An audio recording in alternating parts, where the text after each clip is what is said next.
Blessed and happy Wednesday to all of you, my dear friends, my dear brothers and sisters, my dear good people of God, faithful followers of the Daily Gospel Reflection with Father Jack.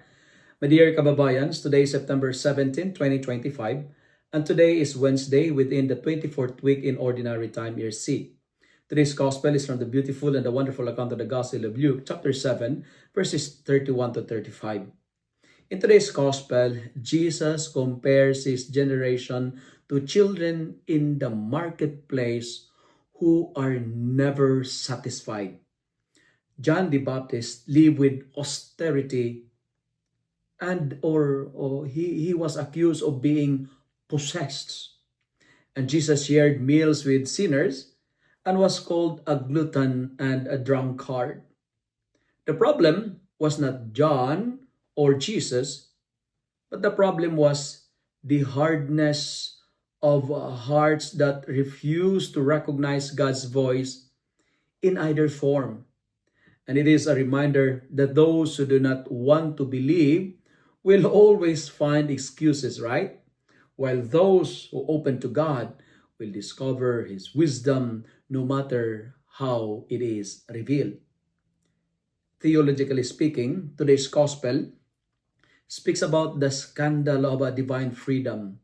God does not conform to our expectation, but reveals Himself in surprising and even uncomfortable ways. John showed the radical call to repentance. Jesus revealed God's mercy and nearness. Both proclaim the kingdom, but each was rejected by those unwilling to change.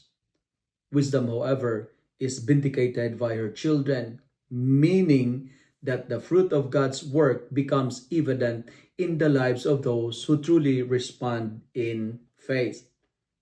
And for us today, the challenge is very clear. It's good to ask this question: do we allow our prejudice and expectations to blind us from recognizing God's presence? Sometimes God speaks in silence and austerity, like John.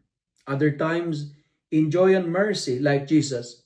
And the call of discipleship is to discern, to remain open, and to let God surprise us.